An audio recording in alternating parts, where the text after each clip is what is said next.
This release contains everything you've come to expect from a Path of Exile expansion release. A new challenge league, new skills, new items, metagame rebalances, and an endgame content update which will leave a lasting impact on Path of Exile. Another one. Another one. Another one. Another one. Another one. And another one.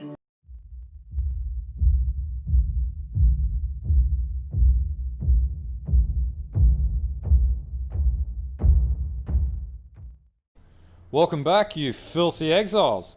So today was a big day, an exceptionally big day. Today we found out that pretty much GGG is gifting us free currency and the ability to play the endgame whatever way we want, which I am all for, and I applaud GGG for doing this. So this video is going to be dedicated to just basically talking through the different Atlas expansion points that we're going to get going forwards. And I guess some things I saw today when I looked through the post were maybe the craziest shit I've ever seen in the history of this game. But it means that, you know, we're going to get a full 3-month league going forwards, and you're probably going to be playing right until the end, and you're going to be making dumb amounts of currency and sustaining all the content that you want to play. At least, you know, to a more reasonable level that is more approachable for, you know, lesser skilled players through to the experts. It really targets everything, and this gives us a lot of what we've always wanted from PoE and then some. Anyway, let's get cracking into the video and start talking through the different points. Okay, so the first one that we're going to look at is the Glennach Cairns tree on the map. So basically, there's a lot of redundancy in these nodes here. I don't really like Torn Veil, I don't really care for it. Scent of Blood, again, don't really care for it. Tamper-proof and strong boxes, not really too interested in these. But where this and even resource reallocation, it's cool if you're playing the Atsiri content, not the Atsiri contact, Atsuel content, but or the Incursion League content, but you know, not really too interested in that stuff. The key stuff that's going to get you currency in this one that I've found really friggin' awesome is the face-to-face, monumental, and protracted battle. So part of the reason why is, number one, Legion is just incredibly profitable to farm. You can get Militant Faith gems, you can get pretty much any of the Legion gems and Legion items are worth currency. This is, and also can open you up to some crazy builds like Divine Flesh builds and things like that. This is going to be a really bloody good way to get those. Not to mention farming those shards. You get to 100 shards, you can build an emblem. So basically, you know, we're looking at face-to-face. Legion encounters in the area are 100% likely to include a general. Now a general has, from memory, has the probability to drop higher level Legion items, number one. And also, you're going to get more shards from those encounters. While they are going to be harder, they're going to be way more profitable. You know, Legion Generals in area drop 100% more timeless splinters. That's fucking insane.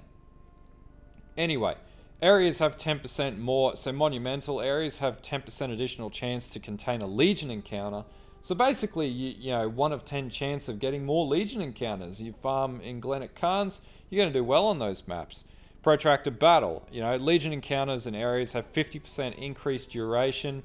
Legion monsters in areas take 50% increased damage while in stasis, which means you can do more.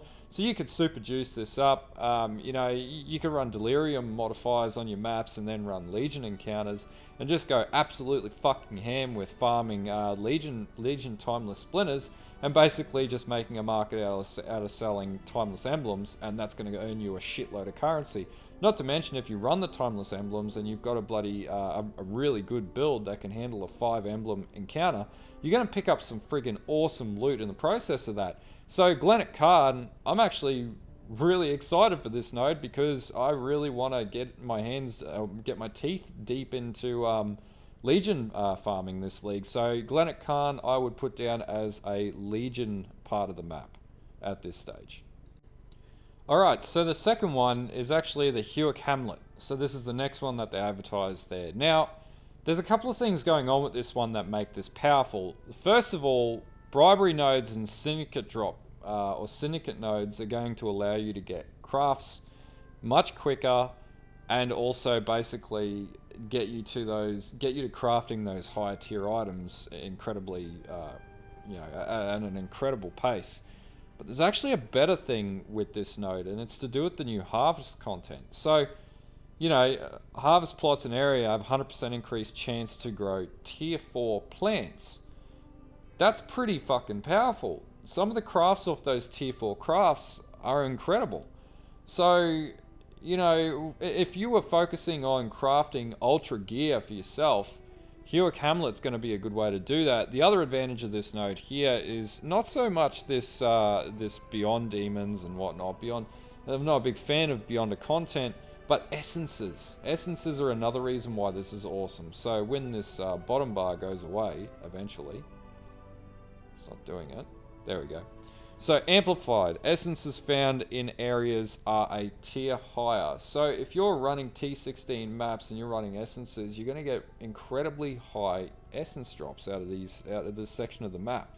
And some essences, I think it's like Essence of Envy and things like that, go for quite a lot on the bloody market. You can actually sell essences for just pure profit in some circumstances. But the biggest take home here is, if you wanted to fast track for crafting, you can either go the route of harvest crafting and get tier 4 plants and craft some sick stuff on there. Also, areas have 5% chance to contain a sacred grove. You're going to get a high probability of getting a sacred grove. And then also, plants harvested in areas give the rarest of 2 chosen crafting options. That's quite bloody powerful. Or alternatively, you can boost up your syndicate content and basically go that way as well. It's really up to you how you do it. Or alternatively, you can farm essences and sell essences. This is going to be a good way to do that. This one's probably one of the less powerful ones out of all the trees that I've seen for the Atlas, but definitely by no means is it bad. It's going to be convenient. In this stage, I would probably go for harvest crafting, because this is going to get you some awesome shit and give you access to some stuff that otherwise you wouldn't get in any other node here.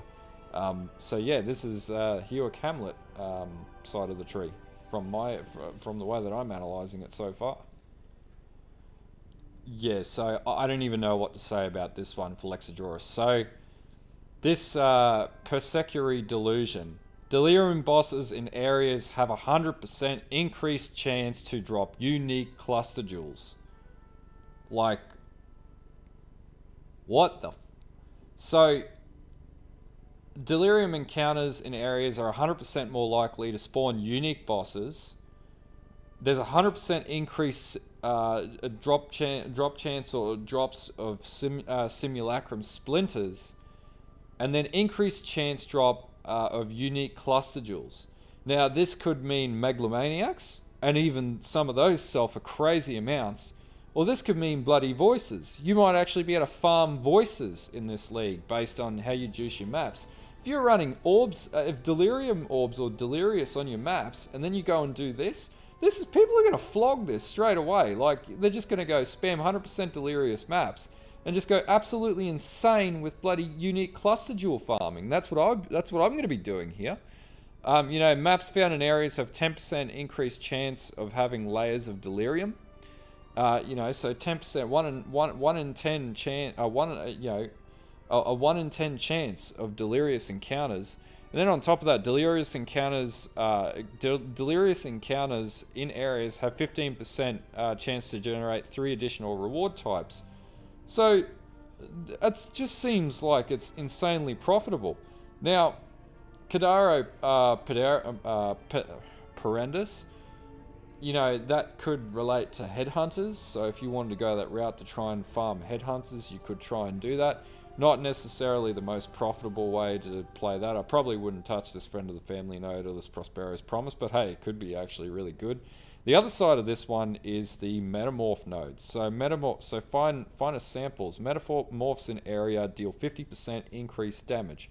Now that's fine. They have increased life.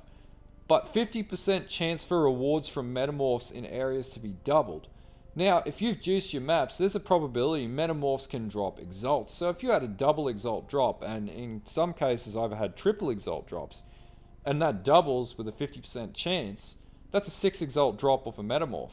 That's, like, fuck. Escaped Experiment. Areas contain a Rogue Metamorph. Still, again, good. Now, if you were going for Incursion League nodes, you could also do that here. I'm not a big fan of Incursion League, and I wouldn't be targeting it, but here I'd pretty much just be maxing out Delirium. 1, 2, 3, 4, 1, 2. And then I would take this Finest Samples node, and that's just going to do it. That's going to do it. Like, that's going to be tons of bloody...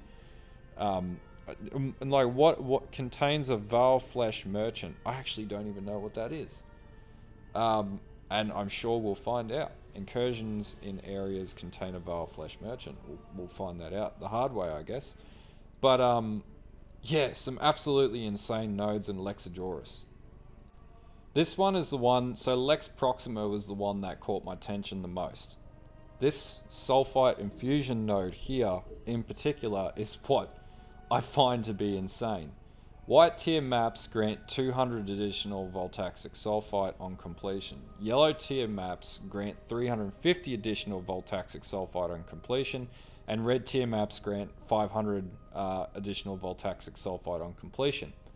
What this means is if you're running Voltaxic Sulfite rotors, and in particular if Delve is profitable for this league, and potentially it could be, then this is pretty much going to push the price of these maps up significantly. It depends on how hard people want to play Delve, or I guess the profits of running Delves. Now, also with that, 35% increased damage for each Voltaxic Sulfide vein or chest found in areas.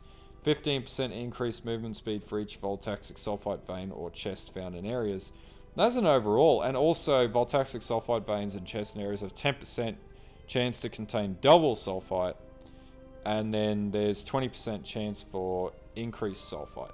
This is just like Delve sustained to the max. Like, if you're going to be playing Delve, this would be the way to farm enough Voltaxic Sulfite on minimum Scarab runs, minimum rotors, to be able to sustain Delve almost indefinitely, which is quite powerful. Now, the other area of this is, there's a few other nodes here for Harvest, which, again, very powerful.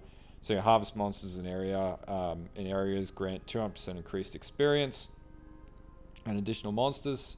That's going to be pretty good for XP farming. We'll see how crazy that gets for XP farming. And then also, breaches here. You're going to be running your breach stones in here too. Well, not breach stones, but you're going to be wanting to farm breaches in here, because if you get breach monsters in areas grant 50% increased experience, then, whenever you get a Scarab for breaches or anything like that, you basically just run Lex Proxima runs. This is going to be very targety with farming. Like, breaches in areas have 100% increased chance to contain a boss. That's pretty good. Also, considering breach bosses can drop breach items, that's pretty damn good. And then breach bosses in areas drop double breach splinters, and then breach bosses defeated in areas have 5% chance to drop a breach stone. That's 1 in 20 chance of getting a breach stone from running breaches. And then, up here within their grasp, breach bosses defeated in areas have 5% chance to drop a breach stone. Plus that 5%, that's 10% chance. Breach stones dropped by a breach boss in areas have 10% chance to be charged, 1% to be pure, and 3% be enriched. So, not only could you get shitloads of XP, and you could do breach XP runs in here, from just farming breach, you could also get breach stones, and that's going to give you further XP, and then, go for farming pure breach stones and whatnot, buff this up with bloody breach scarabs, just breach everything. Like, holy crap. From an XP perspective, this node is incredibly good from this side, and then if you're going for XP farming, again, XP down in Delve is insane and sustainable. So you could sustain these maps basically in every which way. Lex Proxima is a sustainable XP farming method, I guess, tree. Not only that, but then when you look at the harvest nodes down here, bumper crop, harvests in the area have double bonuses to item quantity and rarity. That's pretty insane. And then the Sacred Grove in areas contain an additional harvest. So you get 2 harvests, or two, an additional harvest in there. And then you look at this, the Sacred Grove in areas has 100% increased chance to contain the Heart of the Grove harvest in areas, have 10% chance for the unchosen crop to not wilt. I'm not a huge harvest runner, and I wasn't big on Harvest League, but I know Heart of the Grove is quite good. I think that's what endgame boss or the Sharby encounter or something like that. I'm not 100% on that, but again, that's going to be fantastic for XP farming, and also anything with quant is amazing. But I would definitely call Lex Proxima an XP farmer's dream. Like, this just looks insane for XP farming. Okay, so Lira Arthain. So pretty much this is just going to be for blight farming, honestly. 100% chance to contain blighted maps. Blighted maps in the areas found are anointed. That's pretty bloody dope. Spores in the wild. Maps found in the areas have 10% chance to contain an additional blight encounter.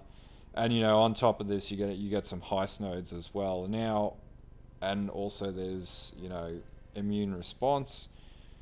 Do I really care about beast crafting and bestiary league? Not really. I wouldn't farm this for that purpose. That seems like a bit of a waste of time. And also breaches, I wouldn't worry too much about breaches in this one. I would basically be using Lira Arthain as a blight farming mechanic, essentially, and also for buffing up my my heist. But to be honest with you, it's got six nodes dedicated to blight. I'd just be using it for blight, and then I'd be taking the secret stash, essentially. But then also inside job looks good too. So blueprints that drop in areas have 10% chance to be fully revealed. Smug locations in areas have 100% chance to drop blueprints. So essentially you could, if you get, heist, depending on the rate of heist encounters or heist caches that do appear, this would be quite profitable because you could just continually chain blueprints. And from what we know about heist being integrated, it's going to be much cheaper and more efficient to run heist than it was last league.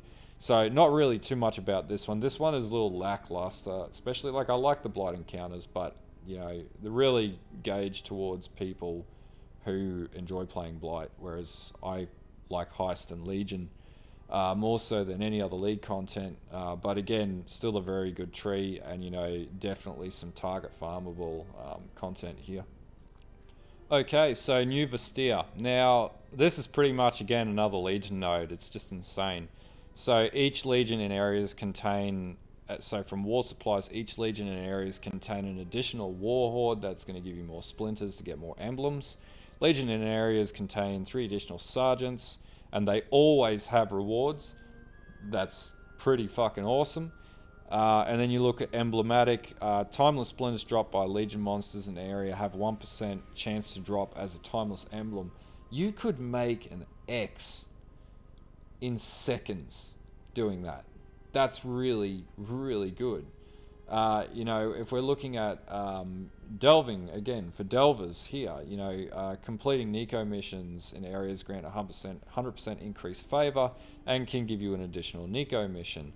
You've got Sulfite Sentinels, so beastie ass mofos, guarding the sulfite deposits. This is creating a very dynamic map farming experience. It's not generic. You get to play it the way that you want.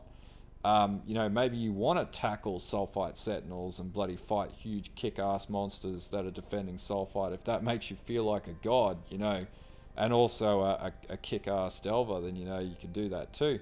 And then out of the blue, Sulfite veins and chest areas have 5% chance to also contain an equal amount of Azurite.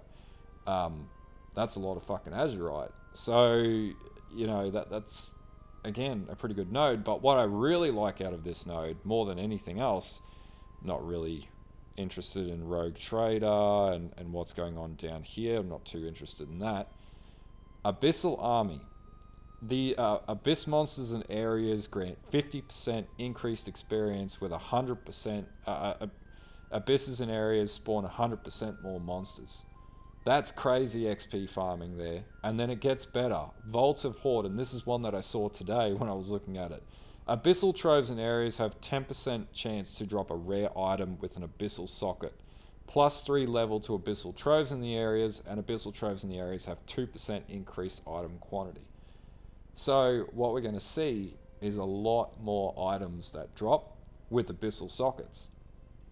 You know, that's really cool. Like that's, if anything, that's one thing that has been, you know, quite a hard thing to do from a crafting perspective, and this is opening that up to the general player. So if you're a casual player, this is now something that's achievable, actually putting Abyssal Sockets in your gloves. So instead of having an item with redundant skill gems, or, you know, a 3-link and then having a spare socket for nothing, you could actually you know, get a base item with an Abyssal Socket quite efficiently doing this. That's 10%, it's 1 in 10 chance. That's pretty bloody good. But anyway, that's new Vastir. I think it's going to be pretty much an Abyssal XP farming node, as well as this, you know, base drops with Abyssal Sockets is going to be quite good as well, and open up a lot more lucrative opportunities to amp up builds using Abyssal Sockets, and also items that increase damage per Abyssal Sockets, and I'm pretty sure there are some that do that too from Abyss that you can get. So Turn's End is another really good one. Now, I generally ignore Ironheart missions because I don't really see it as very good content, and it's hit and miss from a crafting perspective. It can be very specific and good for certain things, but for the case of this video, I'm ignoring it because I just don't like it, in my opinion. Again though, Abyss. So buried riches. Hordes in abyssal depths drop additional basic currency item.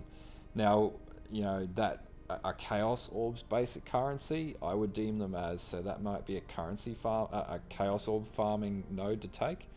Underground Kingdom areas have 1% chance to contain an abyss per 2% increased pack size. You could juice that with Sextants, and they've already I think they haven't confirmed the impact of Sextants on these two, but we'll find that out the hard way, I feel. So abysses in areas have a 100% increased chance to lead to abyssal depths. So where an abyss does arise based on increased pack size, and you could amp that up with sextanting and just running all magical packs on your Sextants, and basically get a pretty high chance of getting an abyss to come out, then you're going to get a 100% chance to lead to abyssal depths, and then a 100% chance that that's going to increase, that's going to lead to liches. That means that you're going to be able to farm things like Tomb Fists like they're nothing. Not just run into them randomly. You're actually going to be able to farm them. Target farm Tomb Fists. And if you really wanted to get crazy, you could target farm Tomb Fists, go for 2 Abyssal Socket Tomb Fists, and then corrupt the bastards and get some awesome gearing that's going to cost, you know, people exalts to buy or sell. I could see that being incredibly lucrative if you had the, I guess, the motivation to do that. And then also coming down to Lightless Legion, Abyssal Depths in areas have +3 to monster level, 100% more magical monsters, 100% more rare monsters, and 50% increased packs. So basically you're just going to be walking through a sea of monsters. I find that amazing, to be honest with you. Second to this, ignoring invasion bosses, like exotic goods could be good. Drop, you know, invasion bosses in areas, drop 1 additional valuable item. Take with that what you will, that could be good. It could be really shit. But down in Delirium, so Delirium in areas increase 50% faster with distances from the mirror. Areas have 10% additional chance to contain a mirror of Delirium, so 1 in 10 chance of getting Delirium. And then Delirium Fog in areas dissipates 25% slower. Delirium Fog in areas lasts 10 additional seconds before dissipating. That's not amazing. Not as good as one of the earlier nodes in the tree that we looked at. I would probably look at this as more of an abyssal content farming sort of scenario, but yeah, it really depends on what you want to do with that. I would probably run That Which You Seek and then run Buried Riches, Lightless Legion, and Underground Kingdom, to be honest with you, and you're probably going to get the most profitability through doing that. But anyway, I do like Turn's End. I think this is a really good node on the tree, and I think it's going to be awesome. Alright, so Valdo's Rest, and this is the last one that we've got to look at, or that we get to look at. There's a few things going on here. So, you know, there's Syndicate here, which isn't bad. Not really. The Syndicate nodes here aren't anything to call home about.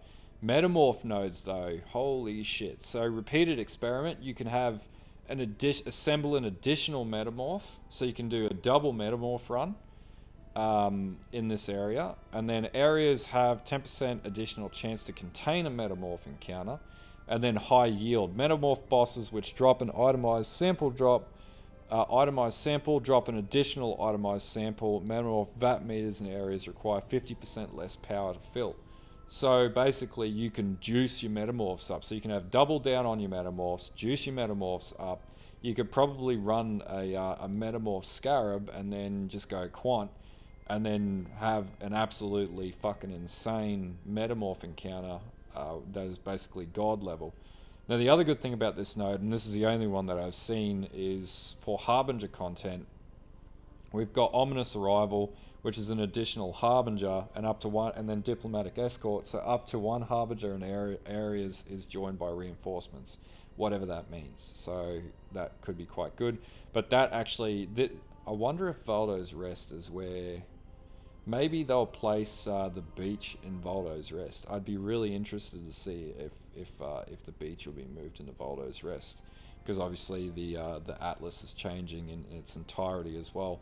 But anyway, we'll see how that goes. Now again, there are some other Blight-focused encounters here. So Blight bosses in areas drop an additional anointed jewelry item, and then Blight encounters in areas contain up to 2 Blight bosses. And then also Mass Mycelium, which is Blight encounters in areas are more likely to contain multiple lanes, and lanes of Blight encounters in areas have 50% chance for an additional reward chest. It's not bad. It's also not amazing. I would be going for the Metamorph nodes here because I'm a big fan of Metamorph League. But yeah, Valdo's Rest is still going to be a really good part of the Atlas, and I think it's going to be friggin' dope. Anyway, yeah, that's pretty much my analysis of all the Atlas nodes as they've come up in the announcement today.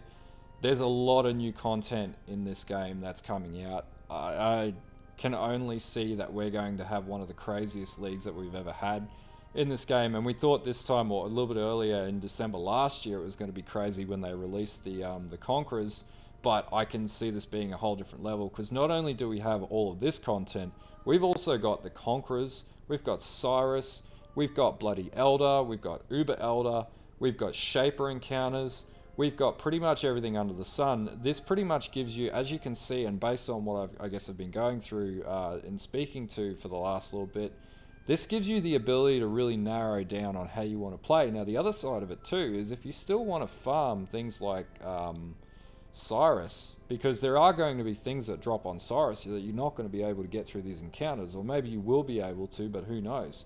There's nobody knows anything about whether or not was it greater gems or whatever they are, awakened gems, sorry, are going to drop in these encounters. There's potential for that to happen too.